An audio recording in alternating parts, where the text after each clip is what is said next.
లోకములో ఉన్నదంతా ఏంటి? శరీరాశ. పొద్దున్న లేచిన దగ్గర నుంచి సాయంత్రం వరకు మన జీవితాలలో ఉన్నదంతా ఏమాశ?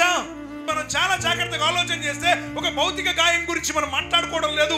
శరీరము అనగానే స్వభావం గురించి మాట్లాడుతున్నాం.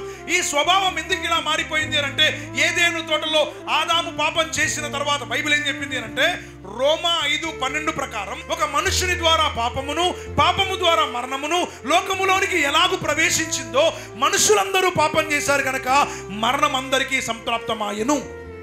అంటే ఆదాముకు పుట్టినోళ్ళందరూ ఆదాములాగే ఏం చేశారు? పాపం చేశారు. చిన్న పిల్లలు మొదలుకొని పెద్దవాళ్ళ వరకు ఆదాములాగే ఎందుకు పాపం చేశారు అంటే, ఏదేను తోట నుండి బహిష్కరించబడ్డారు. స్వభావం పాడైపోయింది, ఇప్పుడు మనసు పాడైపోయింది. ఇప్పుడు మనసులో మంచిది ఏది లేదు, ఈ శరీరంలో మంచిది ఏది లేదు. లోకములో ఉన్నదంతా శరీరాశ.